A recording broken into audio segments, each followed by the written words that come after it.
It was supposed to be just another hearing until Jasmine Crockett walked in like a reckoning.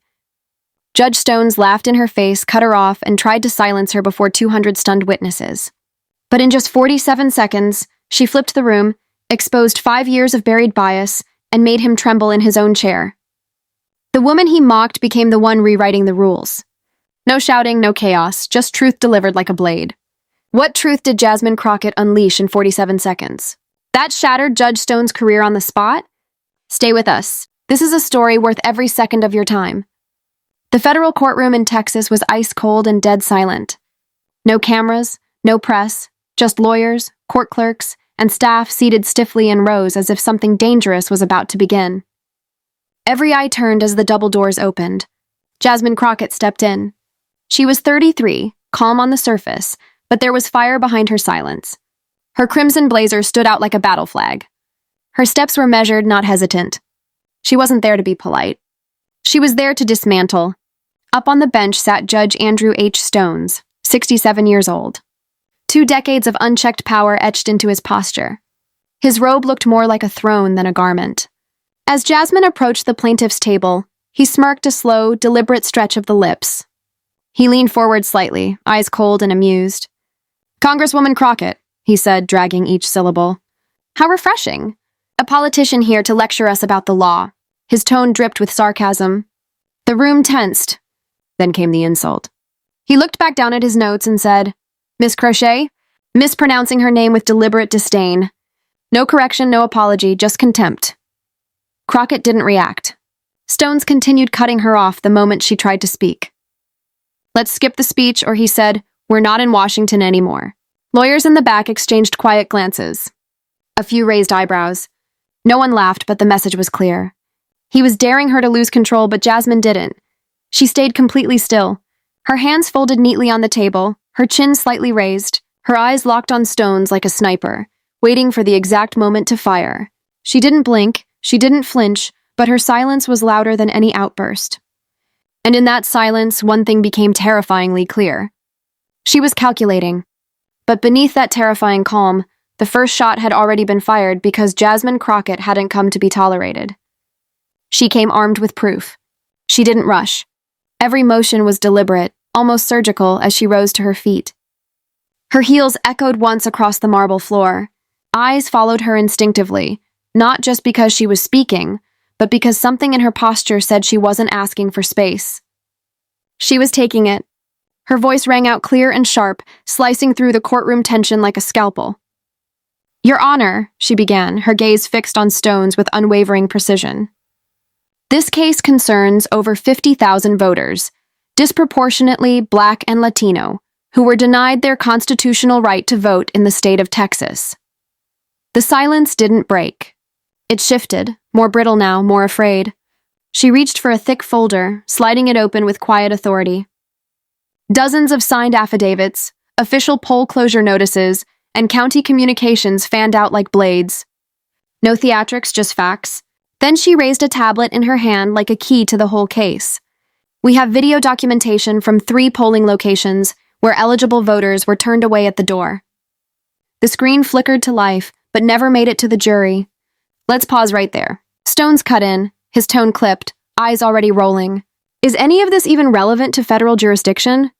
He spoke slowly, condescendingly, as if speaking to a student who had wandered into the wrong class. Crockett didn't flinch. "Yes, Your Honor. It goes directly to the pattern of suppression under the Voting Rights Act." But Stones leaned back in his chair like he'd heard it all before and didn't plan to hear it again. "Or maybe it goes directly to your next campaign flyer," he muttered under his breath, not even bothering to hide the smirk, tugging at the corners of his mouth. Crockett refused to be rattled. She remained standing, the tablet still lit in her hand. "I request permission to display the video to the court." The air waited for his answer. He gave it with the speed and weight of a gavel. "Request denied," he said without looking up. "This is a courtroom, not a stage for amateur dramatics." His voice cracked like a whip, deliberate and final. The screen went dark, her hand lowered, but her stance never wavered. From the defense table came a voice bored and half-hearted.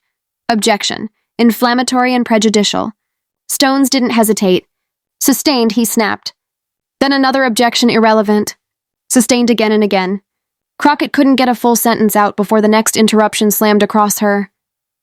The courtroom began to feel tighter, like it was shrinking around her. The chandeliers above seemed too bright now, casting harsh white light on a trial that was quickly turning into a farce. The temperature hadn't changed, but it suddenly felt cold enough to hurt. A few jurors shifted in their seats but kept their eyes forward, locked in the performance they'd been forced to witness. Even the defense attorneys, once smug and dismissive, now looked uneasy, like they were standing too close to something radioactive. At the stenographer's desk, fingers hovered midair, unsure if this part even belonged in the transcript. This wasn't procedure. It was suppression.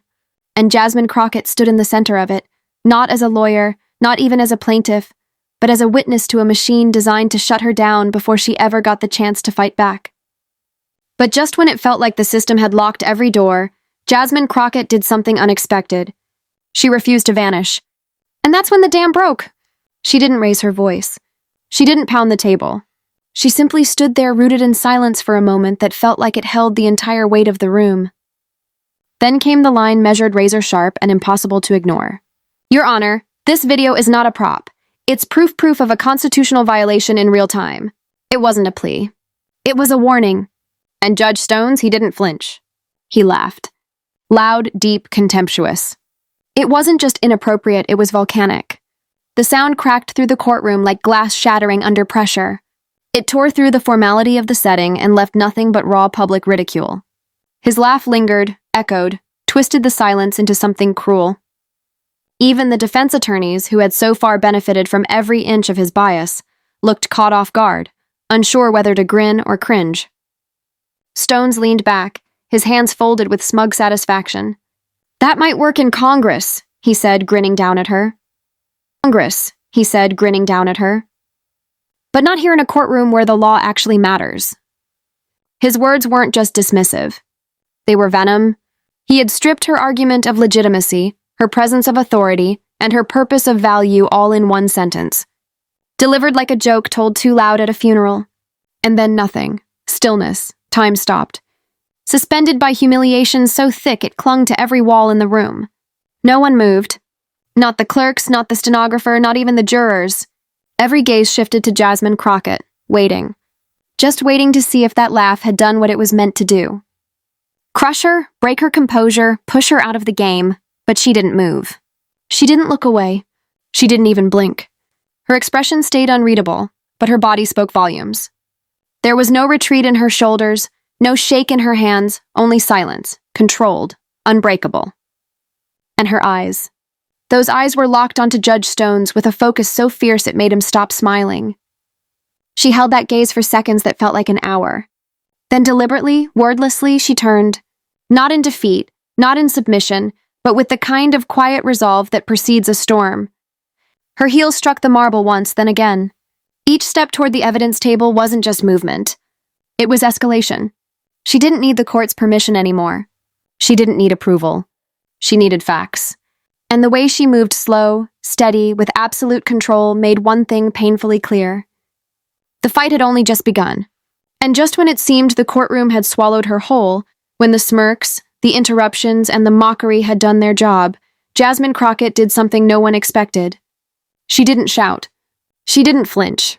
She shifted the entire atmosphere of the room with a single deliberate move. Her hand moved slowly to the side of her briefcase, fingers tightening, not with hesitation, but precision. The latch clicked open. Then came the sound thud as a thick folder landed on the table like a warning shot. It wasn't just paper. It was weight, history, strategy.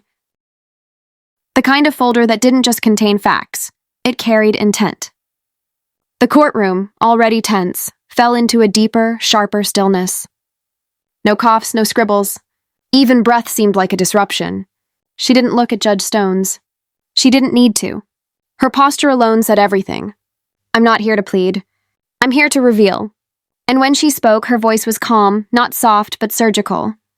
Before we proceed, Your Honor, I'd like to address a patterned systemic misconduct from the bench. The effect was immediate. Her words didn't echo. They cut. They landed like steel dropped on marble. People didn't react. They froze. Not out of confusion, but calculation. No one moved because everyone knew instinctively this wasn't theater. It was something far more dangerous. She flipped open the folder and began to speak, not in protest, not in outrage, but like someone handing over classified evidence in front of a live wire. Morrison versus Texas, she began, her finger sliding the top page forward. Her tone was even, but it held an edge so clean it made the room feel smaller. You told the plaintiff's counsel, and I quote, "Maybe go back and learn constitutional law before bringing nonsense like this into my courtroom." No inflection, no commentary, just the judge's own words, boomeranging back at him with brutal clarity. That case was reversed on appeal, she added. The appellate court called your commentary unprofessional and prejudicial. Her gaze never wavered. Her hand moved to the next page. Henderson Veer's board, she continued. You sanctioned a civil rights team for what you called a media stunt. That sanction was overturned in full, and the appellate court questioned your motives on record. Her cadence was steady now, like the ticking of a countdown. One line at a time, one verdict after another. The kind of voice that didn't shout because it didn't need to. It trusted the facts to do the demolition. Then came the next strike delivered with the same icy control. Davis, Attorney General, during testimony you said, and I quote again, "These people need to stop complaining and learn to follow the rules like everyone else." The moment those words left her mouth, the room shifted. It wasn't shock anymore. It was realization. These people. Two words that detonated decades of buried bias right in the middle of a federal courtroom. No one dared speak. Not even the defense. Not even the court staff. It was the kind of silence that doesn't beg for clarity. It demands accountability. The tension in the room snapped taut. Every movement slowed to stillness. Lawyers straightened in their chairs, not out of respect, but instinct. Jurors leaned slightly forward as if gravity had changed direction. The court reporter had stopped typing altogether, her fingers hovering over the keys, frozen between disbelief and obligation. Even the bailiff shifted suddenly, his eyes narrowed, his stance just a little tighter than before. The courtroom had been a fortress, but now cracks were showing in the walls. And at the center of it all stood Jasmine Crockett, unflinching, unapologetic, with nothing in her hands but the truth and a record that no one else had dared bring forward. She wasn't just challenging the judge. She was documenting him in public under oath with a precision that felt less like an argument and more like surgical exposure. Judge Stones didn't speak. His mouth was set in a tight line, but his body betrayed him. His jaw clenched hard. A muscle twitch flickering just beneath the skin. One hand gripped the bench, the fingers flexing and curling against the polished wood. Gone was the relaxed superior lean. Gone was the smirk. What replaced it was colder, stiffer, tension so visible it had mass. And in that moment, everyone in the room saw it. The silence after Jasmine's final documented quote was no longer just tension. It was collapse. The courtroom felt like it had stopped breathing. The walls, the lights, the bench, everything was still, as if the building itself was afraid to move. But she moved slowly, deliberately. The shift in energy was seismic. And the next thing she pulled from her briefcase didn't just carry weight, it carried history. Her fingers gripped the edges of a thick sealed folder, a different color than the rest, embossed with the official crest of the Judicial Ethics Committee. The moment she lifted it, a new kind of quiet filled the room. Not silence, but dread. The kind of silence people associate with verdicts, with last chances. The kind of silence that warns, whatever comes next, it can't be undone. She stepped forward. No rush, no hesitation. Her heels clicked once on the polished floor. Then again and again. She reached the evidence table, paused, and placed the folder down with a firmness that sent a single flat thud echoing through the room. She didn't even look at the judge when she spoke. Her eyes stayed on the folder, her voice, steady and exact, sliced through the air like a razor. This is the official report from the Judicial Ethics Committee. You were investigated in 2021 for bias on the bench. You could almost hear someone swallow in the back row. Then she lifted her eyes calm, unshaking, and locked them onto Stone's. There was no rage in them, no desperation, only cold clinical truth. You were cleared not because they found you innocent, but because they didn't have enough proof. That was the line, the shift, the subtle breaking of the dam. Her tone never wavered. She wasn't there to argue. She wasn't making a speech. She was delivering a post-mortem. Then came the second blow, sharpened with precision. Today I bring 12 new pieces of evidence. She tapped the folder next to it. The folder, the one already opened with the 12 cases detailed inside. The soft flutter of her fingers brushing paper. Might as well have been a gunshot.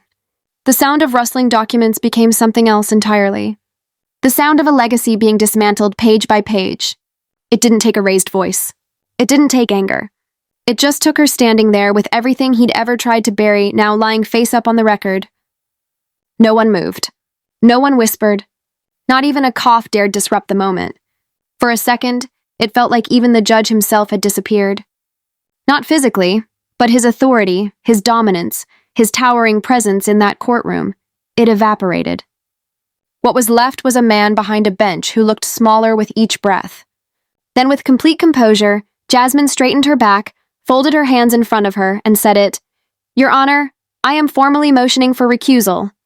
The words were crisp, but they didn't ring out. They landed flat and final like the moment a verdict is read out loud in a murder trial. No inflection, no hesitation, just pure procedural force. She paused just long enough to let the impact sink in, then followed through. "I request that this case be reassigned to another judge, one who has not demonstrated a documented pattern of bias in civil rights litigation." It was no longer a suggestion, no longer a professional disagreement. It was a surgical strike executed with legal elegance and undeniable gravity. The kind of moment that doesn't just end a hearing, it rewrites careers. The room didn't erupt. It collapsed inward. Emotionally, ethically, the very air felt heavier, like everyone had just witnessed something they'd never forget, but weren't sure they were allowed to react to. And then finally came the final hammer. Her voice lowered slightly, just enough to bring the tension into focus. Her gaze never left him. And what she said next wasn't legal. It wasn't procedural. It was personal, delivered with the grace of a scalpel, pressed to the truth. "I respectfully suggest you consider whether you are still fit to preside over civil rights cases at all." There was no rebuttal, no outburst, just the kind of silence that feels like it could shatter if anyone dared to speak too soon. Judge Stones didn't respond. He didn't reach for his gavel. He didn't interrupt. He didn't blink. He sat frozen, hollow. His face had gone pale, not from embarrassment, but from the unmistakable realization that he had just been exposed by someone who knew exactly how to do it. His jaw locked, his lips pressed into a tight line, but there was nothing behind it anymore. No fight, no arrogance, just white knuckles gripping the sides of the bench like he was trying to ground himself in a courtroom that no longer belonged to him. In his hand. That steady hand that had ruled over hundreds of cases without tremble or question. It shook, not wildly, not dramatically. Just enough for everyone to see, just enough to confirm what the room already knew. The man behind the bench wasn't in control anymore.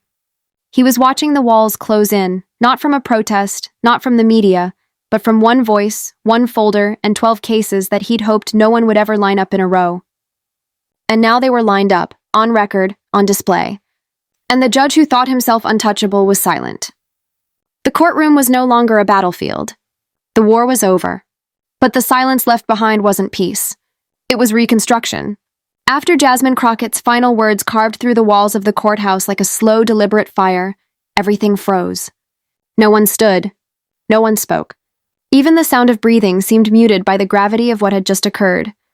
All eyes cautiously returned to the bench, waiting for something, anything from the man who used to own that space like a king sitting atop his throne.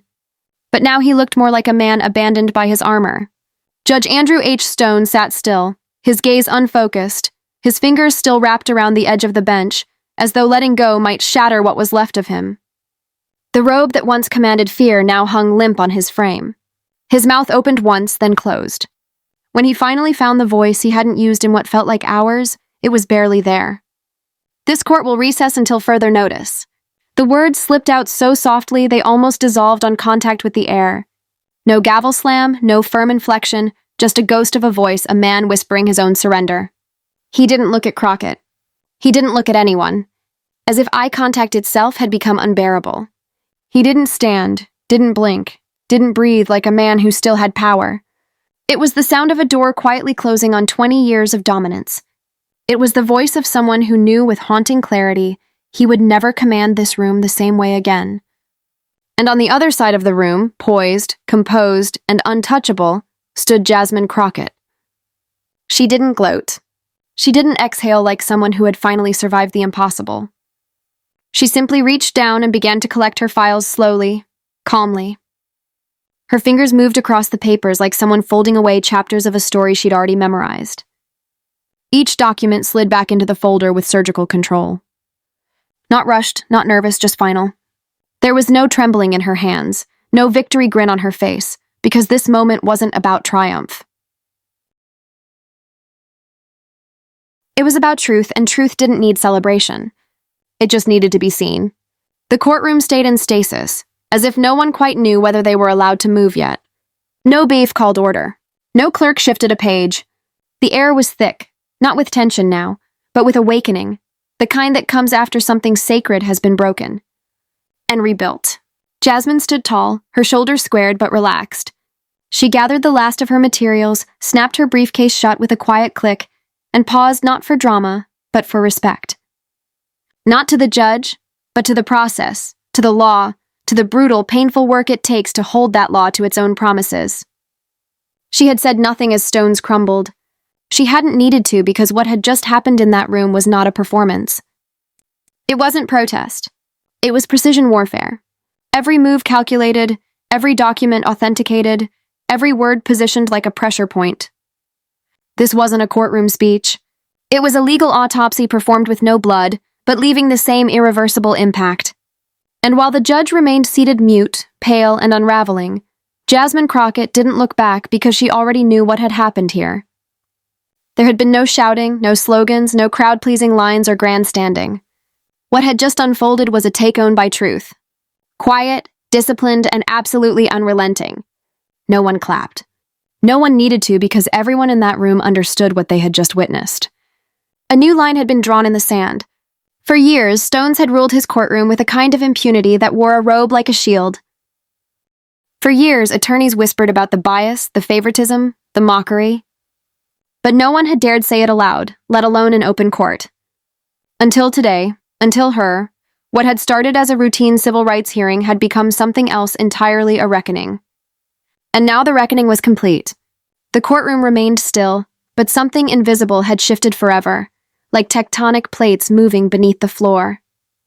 A structure had been cracked, a ritual interrupted, an illusion pierced, and the new truth, the one no one dared say aloud, but everyone now accepted, was this. The law no longer belonged to the man behind the bench. It belonged to those willing to fight for its meaning, not just recite it. And Jasmine Crockett hadn't just walked into that courtroom to argue a case. She had walked in to break a spell, and she had no shouting, no slogans, just paper, precedent, and pressure. And now, as she closed her folder and turned toward the exit, the silence she left behind didn't feel like absence. It felt like order. Real order. Because for the first time in a long time, the courtroom was no longer a shield for bias. It had become a weapon for justice, and Jasmine Crockett had just reloaded it. The tremor of change that Jasmine Crockett set in motion didn't stop the moment she walked out of the courtroom. It echoed, and what followed was shockingly swift, searingly final. 1 week later, Judge Andrew H. Stone submitted a formal request for an indefinite medical leave, citing health reasons. It wasn't a plea. It was a retreat under pressure. The court clerk announced it quietly. Judge Stones has requested an indefinite leave due to health concerns. Effective immediately, no one in the legal community gasped. They already understood what it meant. The man who presided with unflinching authority in that very courtroom was stepping down not from weakness of the body, but from exposure of the soul. His voice, once thunderous with command, now existed only in documents. That click of a filing cabinet felt louder than any verdict. 6 months later, he formally retired. Nobody blinked. Legal journals noted it as an inevitability. Bar associations circulated memorandums recalling his once unassailable reputation, now fractured beyond repair. Judge Stones will retire effective today, a statement read. But the fallout had long been clear. A once powerful judicial titan who seemed invincible just months ago had dissolved under the weight of his own record. His robe was folded away quietly, not with pomp or ceremony, but with finality. During that transition, Crockett's case did not stall. A new judge, impartial, experienced, and without any stain of bias, was assigned to the bench. At her next hearing, the courtroom looked different. The lighting felt less oppressive, the air less stagnant. For the first time since day one, The video evidence the recordings of polling places turning away minority voters was allowed totally without caveat. The legal restraint that had blocked every film clip before had evaporated. The screen flickered to life, and the images she described in painstaking detail lines of voters turned back. Poll workers turning away. Registered constituents stood unchallenged. There was no inflammatory, no irrelevant, no dismissive glances from the bench. The truth finally had its stage. When closing arguments began, Crockett's voice was firm but calm, strained with intensity, yet composed. She laid out the constitutional breaches clearly. The denial of voting rights, equal protection violations, discriminatory impact. The defense attorneys tried once or twice to object, but the new judge would not relent. Today, the courtroom belonged to evidence and fairness, not to interruption and intimidation. Victory came soon after. The judge ruled in Crockett's favor decisively. The judgment wasn't just a narrow win, it was sweeping. The court ordered Texas to reform its election infrastructure, reopen polling centers in historically marginalized districts, retrain poll workers on racial bias and equal protection laws, and implement oversight measures for future elections. The court awarded damages to affected voters and mandated systemic changes, including data transparency on voter turnaway rates by race and precinct. That ruling did more than resolve a case. It was a reformation. This wasn't just the conclusion of a normal lawsuit. It was a structural purge, a cleansing of institutional bias. Courts across the state began auditing past decisions in similar voting suppression suits. What Crockett had done in federal court sparked a ripple effect. Civil rights organizations filed new motions citing her methodology dubbed the Crockett Protocol, calling for transparent documentation of judicial behavior and easier avenues for recusal in cases of suspected bias. Legal clinics at law schools integrated the case into curricula, teaching students not just constitutional law, but also judicial ethics and strategic advocacy. Meanwhile, Crockett herself remained grounded. She didn't use the momentum to launch political theatrics. Instead, she founded a nonprofit legal watchdog dedicated to tracking judicial bias nationwide, compiling statistics, filing complaints, and supporting public defenders and civil rights attorneys fighting similar battles. Her office heard from hundreds of attorneys across the country, reporting cases of stonewalling by biased judges and seeking intervention. She testified before congressional hearings on judicial reform, calling for mandatory bias training, demographic reporting on case outcomes, and lower barriers for misconduct complaints. Through it all, the tone stayed dramatic. But it wasn't circus drama. It was impact drama, the kind that doesn't scream but resonates. The courtroom had changed. The judiciary had been shaken, and a movement was born. What began as one standard case of voter suppression, one folder, one video, one woman standing her ground, became the catalyst for a judicial accountability movement aimed at restoring faith in the promise of blind, impartial justice. Stone's absence became symbolic, not because he was disgraced, rather because he represented the kind of unchecked power that had persisted far too long. His resignation left a void, yes, but more importantly, it left space for a system that could no longer hide behind prestige or tradition. The new rule in that courtroom and many others was that bias, once documented, had consequences. For Crockett, the win wasn't about headlines or glory. It was about outcomes. Millions of Texans were able to register and vote without being turned away. Communities that had been suppressed were counted. The legal precedent she set forced governmental systems to acknowledge and correct inequities. In the public record, the case was no footnote. It was a landmark. From the vantage point of one courtroom, justice had rolled out. From the vantage point of the entire state's legal system, a revolution had quietly begun.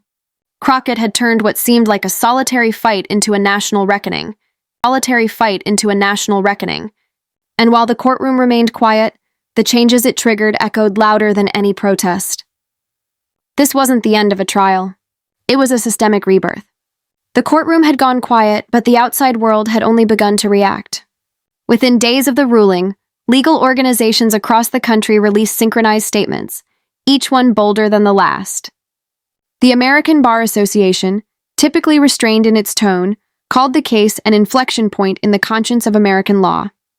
Civil rights groups weren't so cautious. Justice isn't blind if the bench refuses to see, said the National Civil Rights Council. And Jasmine Crockett didn't just make it see, she made it blink. Law journals rushed to update their editorials. Some even retracted past endorsements of Stone's rulings. For the first time in years, federal oversight committees reopened old files that had once been buried under bureaucracy and fear. What Jasmine had done wasn't just litigate. She had detonated a conversation.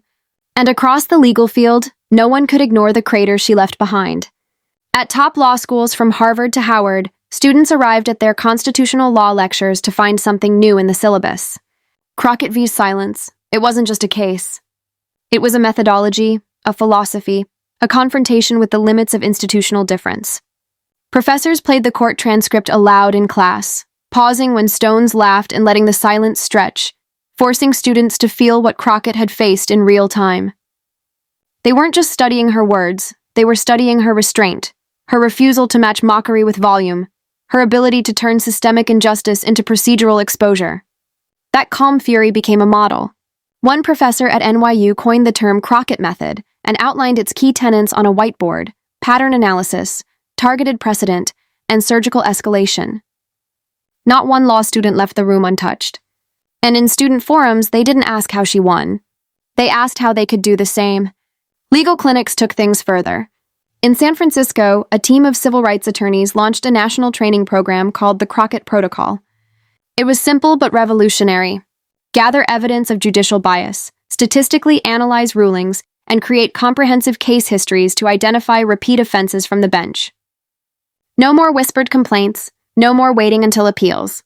Lawyers were now walking into courtrooms with heat maps of discrimination, language frequency reports, and audio logs of verbal bias. Crockett's playbook had shown them that you didn't need to shout to be powerful. You just needed to record, compile, and strike when the system thought you were defenseless. Within 2 months, over 200 legal professionals across the country had adopted the protocol. Judges who once presided with unchecked authority now had to think twice. Every dismissal, every sarcastic remark, every racially coded phrase, they were being documented. And the bench began to feel it. Bar associations started proposing real reforms. In Texas, Florida, and even historically slow-to-change states like Alabama, legal boards began introducing judicial bias reporting systems modeled after Crockett's approach. One reform pushed for all rulings in civil rights cases to be run through independent language audits. Another proposed that judges in counties with high overturn rates be subjected to mandatory review. In one remarkable shift, the Louisiana Bar passed a resolution stating that no judge shall be immune to transparency. The phrase Crockett Clause made its way into internal drafts. Meanwhile, oversight committees that had once lacked teeth were suddenly flooded with new data evidence collected using her model. It wasn't about punishment. It was about patterns, and now they had the tools to track them. News outlets couldn't get enough. But Crockett gave no victory tours, no press conferences, no triumphant speeches. She stayed grounded, returning to her office with the same quiet urgency that had defined her courtroom performance.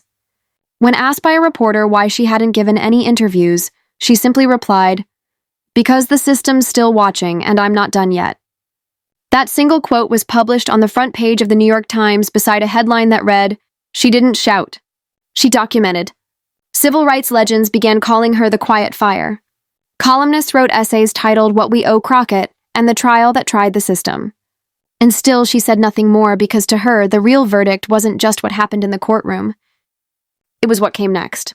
Law students began using her case as the foundation for mock trials. Young attorneys cited her filings as a structural example of how to challenge judicial conduct without being thrown out for contempt. Her phrasing sharp, lawful, and cold became the subject of rhetorical study. "Your Honor, I'd like to address a pattern systemic misconduct from the bench." That sentence in particular was repeated in moot court competitions across the country, not as imitation, but as tribute. One student at Columbia Law said during a panel, "She didn't attack him. She forced him to recognize himself." And that's more terrifying than any headline. Her impact wasn't about volume, it was about precision. And the legal world was finally catching up to the power of that distinction. Meanwhile, public defenders, long ignored and underfunded, started collaborating across state lines, using Crockett's format to flag judges with consistent bias against poor or minority defendants. In Detroit, a coalition launched BenchTrack, a database that allowed lawyers to anonymously submit rulings, language, and courtroom conduct. Within a week, 5 judges were flagged for repeated patterns. 3 of them changed their courtroom demeanor almost immediately. In Miami, a civil rights firm filed the first formal complaint against the sitting judge using the Crockett Protocol as the evidentiary standard. The bar didn't reject it. They reviewed it. And for the first time in a decade, they moved forward with an inquiry. Crockett wasn't in the room, but her fingerprints were everywhere. And yet, amid the storm she had started, Crockett remained where she'd always been. Quiet, focused, watching, not because she was done, but because she understood something most didn't. Real justice isn't what the system gives you. It's what you drag out of it, case by case, word by word, until even the walls start listening. Her legacy wasn't carved into marble or shouted from podiums. It was being whispered in classrooms, typed into legal briefs, and etched into the new protocols of a profession that had forgotten how to listen to the silenced. She had forced the law to look in the mirror, and the reflection wasn't clean. But now at least it was honest. And just like that, the silence left behind by Stone's collapse wasn't silence at all. It was the birth of a new frequency, one that didn't roar, but vibrated through the columns of the courthouse like a signal that justice, long muffled, had finally found a voice that refused to flinch. That voice had a name, Jasmine Crockett, and within days, it no longer belonged to just her. Law schools from Berkeley to Boston began redesigning their constitutional litigation modules, slipping her tactics into casebooks under a new heading, Systemic Bench Accountability. Professors stood before lecture halls with fresh urgency, dissecting her calm under pressure, her unrelenting focus on precision over provocation. Students rewound courtroom footage not to admire flash, but to understand how to build an argument strong enough to bend a federal courtroom without breaking decorum. The lesson wasn't how to win. It was how to confront a failing system in its own language and still walk out cleaner than you entered. Crockett became more than a politician or a lawyer.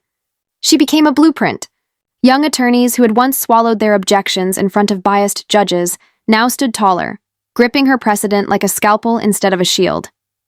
Across law firms and nonprofits, whispered frustration turned into formal motion.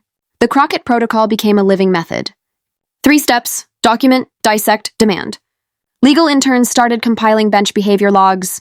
Senior litigators added ethical review briefs to their pretrial routines. In places where silence had been the rule, dissent was now codified and admissible. And it all traced back to one courtroom in Texas where a woman was told she didn't belong and proved that belonging isn't granted. Its declared Crockett's image flashed across news tickers, but not in the way headlines usually treated women of color, who spoke with too much clarity. There were no smears, no cheap caricatures, no digs at her tone. Why?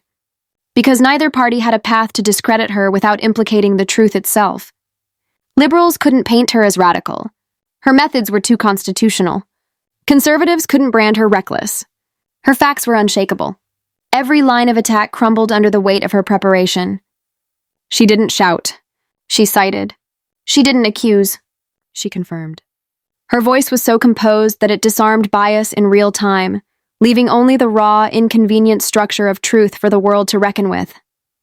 And in a nation exhausted by political theater, that truth hit harder than any slogan. Crockett didn't just challenge power.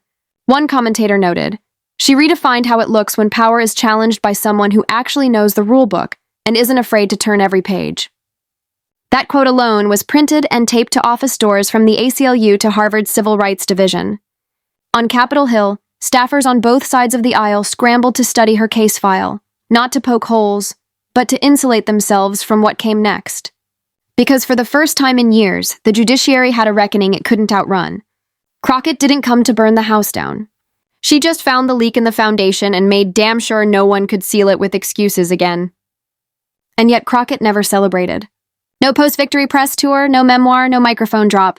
Instead, she went quiet intentionally so the ripple would speak louder than the splash. Her office declined interviews. Her staff sent pre-written responses. Our focus, the memo read, remains on ensuring this ruling translates into systemic, measurable change.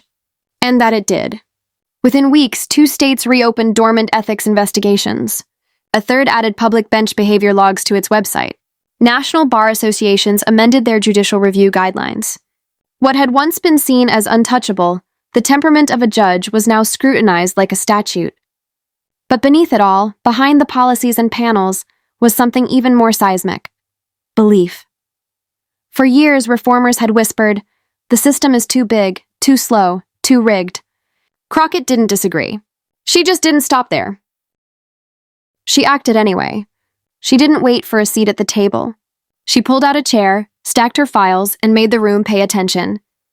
In doing so, she became the face of what many had long feared didn't exist anymore.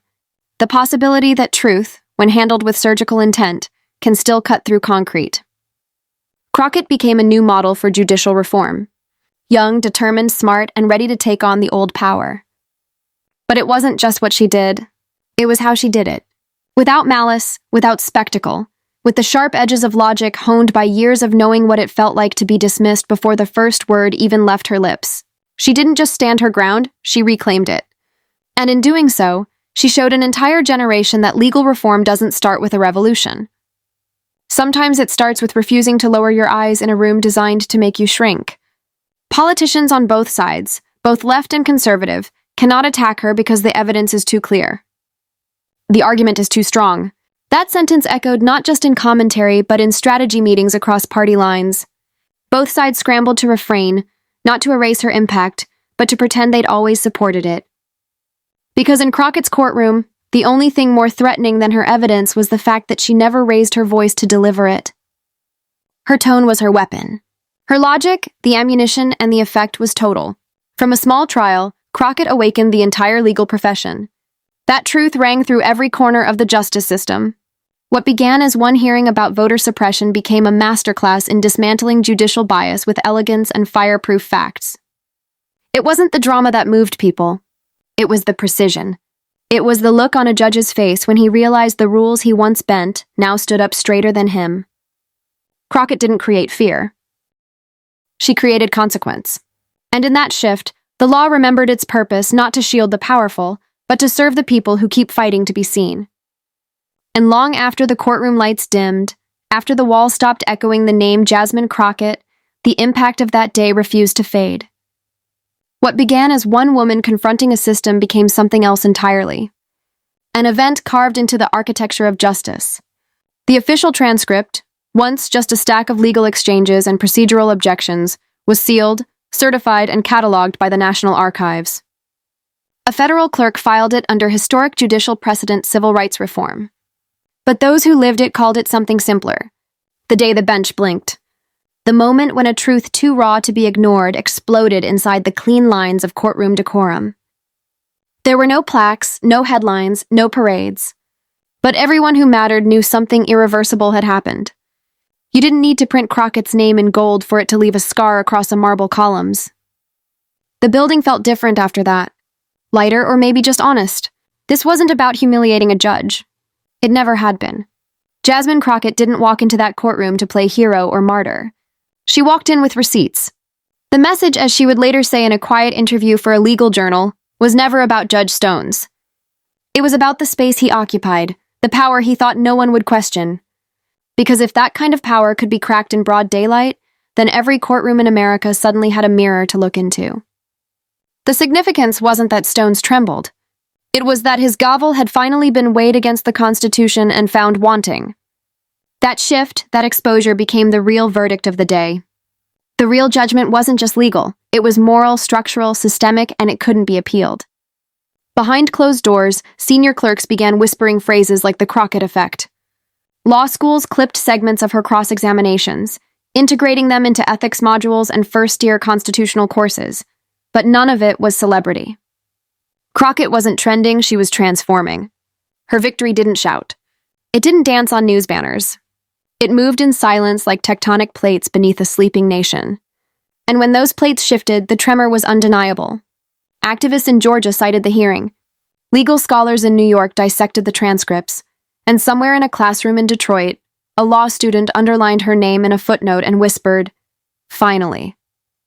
When the footage of that session was played at a symposium on judicial accountability, the room didn't applaud. It stood still. Professors who had practiced for decades said they'd never seen a trial that weaponized silence like that. It wasn't the volume that stunned them. It was the restraint. No raised voice, no dramatics, just the sheer audacity of truth held up like a mirror to a man who'd gone unchecked for too long. And when the video paused on her final line, "I suggest you reconsider whether you're still fit to preside over civil rights cases," The silence that followed wasn't from shock. It was from recognition. Everyone knew that question hadn't just been meant for Stones. It was meant for every judge who ever thought they were untouchable. Years from now, when textbooks mention that trial, they won't frame it as a battle between a rising star and a falling titan. They'll frame it as an inflection point, a shift in how America sees its judiciary, not as untouchable, but as accountable. And the legacy won't be the fall of one judge. It'll be the rise of 1,000 who watch that trial and realize something profound. That justice doesn't wear robes, it wears courage. That one sharp mind, when paired with undeniable evidence and unshakable calm, could crack open a courthouse without breaking a single law. And most importantly, that every courtroom has two kinds of silence, one from fear and one from respect. On that day, Jasmine Crockett taught the system the difference. The National Archives didn't decorate her file. They didn't need to, because what mattered wasn't how the story was labeled. It was who would read it.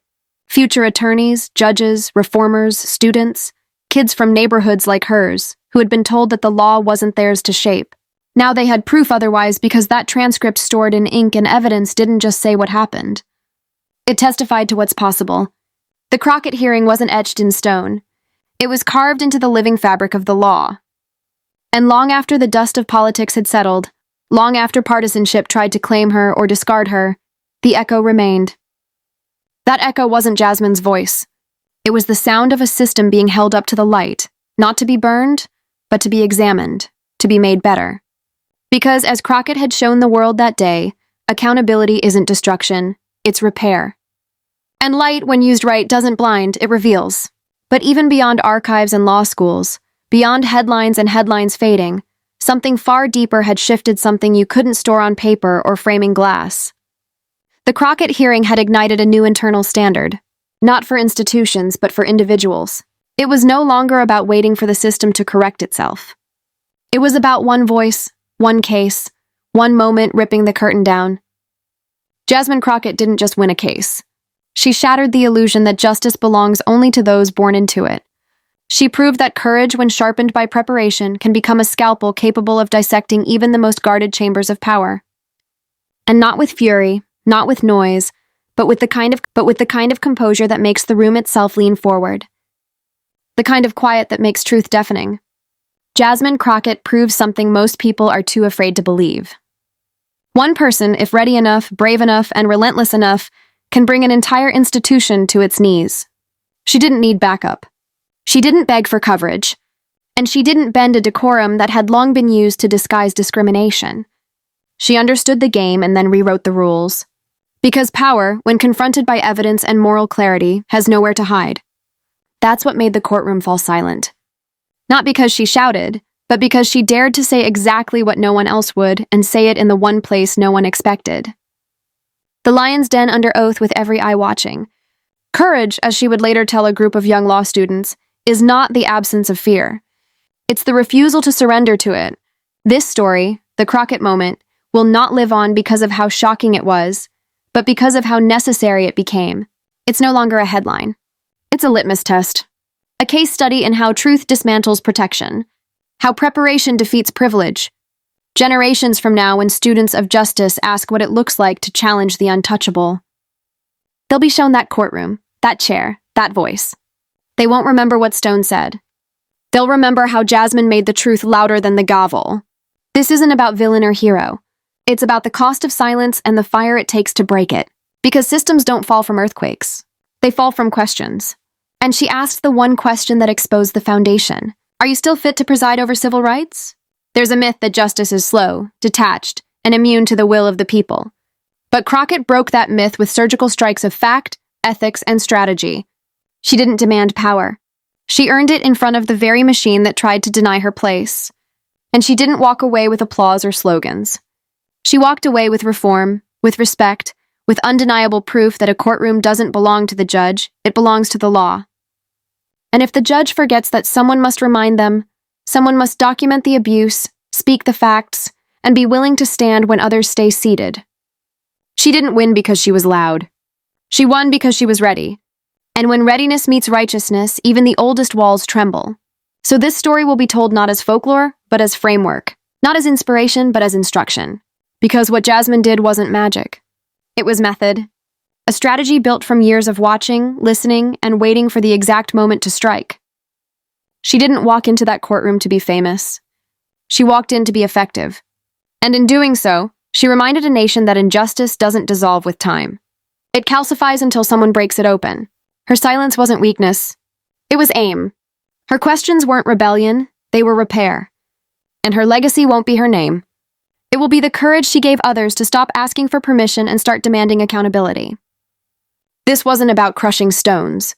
It was about removing shadows.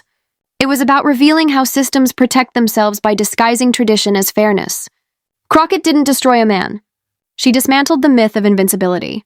She stood where few dared, spoke what few could, and did it with nothing more than truth and nerve. And she proved something lasting. That justice doesn't arrive when you whisper. It arrives when you confront. The message was never vengeance. It was vision. The vision of a system not designed to be comfortable but to be correct. And when comfort clashes with truth, truth must win, no matter how disruptive that feels. So let them study her tactics. Let them print her transcripts. Let them argue over her tone, her tactics, her timing, but let no one forget the outcome. Let no one twist the purpose, because this story is not about defeating a judge. It's about the mirror she held up and the refusal to look away. Jasmine Crockett didn't just call out injustice. She made it impossible to ignore. She took a courtroom designed to suppress and turned it into a stage of exposure. And in doing so, she wrote a chapter that the law could no longer redact. Justice doesn't need to shout to be heard, but it does need someone willing to stand up and say, "This is not how it's supposed to be." Jasmine Crockett did that not for glory, not for noise, but because she understood the most powerful truth of all.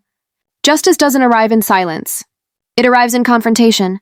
And now, because of her, every courtroom will have to ask itself, is this justice, or is this just tradition dressed up as law? And after all the verdicts, the reforms, the headlines, and the history books being rewritten, what remained wasn't just the sound of a gavel or the echo of a courtroom that had once trembled. What remained was something quieter, but far more enduring. A message that outlived press cycles and political careers. A message that settled not in laws or courtrooms, but in people. Jasmine Crockett's story wasn't about humiliating a man in a robe or bringing down a building of marble. It was about reminding a nation that justice is not a statue, it's a verb. And it only lives if people dare to act. You don't need a title to hold power to account. Sometimes you just need a voice strong enough to shake silence loose from the walls. And that's what she did. One sentence at a time. What made her dangerous wasn't her resume. It was her refusal to be silenced in a room built to keep people like her quiet. She didn't scream. She didn't shout. She didn't need to. Her strength came from precision, surgical, deliberate, and devastating. She showed that bravery isn't always about making noise. Sometimes it's about making truth unavoidable. And when she stood there facing a judge who once believed he was untouchable, she didn't just confront him. She confronted the system that had allowed him to exist unchallenged for decades. If the courtroom is sacred, she once said, then silence is blasphemy. That sentence alone became a rallying cry for a new generation of law students, activists, and ordinary people who had been told their voice didn't matter. But this story was never just about her. It was about everyone who had been dismissed, diminished, or denied. Everyone who sat at the back of the courtroom wondering if their pain would ever matter. Everyone who looked at a bench and saw not justice but a locked door. Crockett turned that bench into a mirror. She made the robe transparent. And in doing so, she taught us that institutions don't rot all at once. They erode slowly, silently unless someone has the courage to pull back the curtain. It takes more than evidence to change a system. It takes conviction and the willingness to lose comfort for the sake of truth. The lesson here isn't that power corrupts. We already knew that. The lesson is that power endures when people refuse to name its abuse. Crockett named it clearly, relentlessly, and with evidence. Not to destroy, but to rebuild. She didn't wage a war of vengeance. She launched a movement of accountability. The fight she picked wasn't popular and it wasn't easy, but it was necessary. And because she chose to fight it out loud, other people started to believe they could do the same. Because of her, courtrooms stopped feeling so invincible. Judges stopped feeling so invisible. And people, real people, started to matter again in rooms where they had long been statistics. There's something electric about a person who refuses to play by the rules of fear. Crockett didn't just win a case. She rewrote what it means to resist. She reminded us that true justice doesn't ask for applause. It demands risk. And that risk isn't measured in headlines. It's measured in sleepless nights, burned bridges, and the kind of courage that doesn't always feel like strength in the moment. She walked into that courtroom with the weight of a broken system pressing against her chest. And she walked out carrying something heavier. Responsibility. Because once you see the cracks, you can't unsee them. And once you speak truth in a room trained to ignore it, you become the new standard, whether you like it or not. For every person watching, the real impact didn't come from the ruling. It came from the realization that systems don't collapse from explosions. They collapse from exposure, from someone brave enough to shine light in the places people were told never to look. Crockett didn't just bring a folder of evidence. She brought a flashlight and she aimed it not just at the judge, but at everyone who sat by silently as years of quiet injustice piled up like dust on marble. Her point wasn't to say, "Look what he did." Her point was to ask, why did it take so long for anyone to say something? And that's the part that stayed long after the cameras left. In the end, what Jasmine Crockett offered wasn't just a legal strategy or a brilliant performance. She offered a model for courage, for action, for confrontation rooted in care. She proved that you don't have to break the law to break its silence. You just have to speak clearly, stand firmly, and never let fear set the agenda. Her words didn't echo, they carved.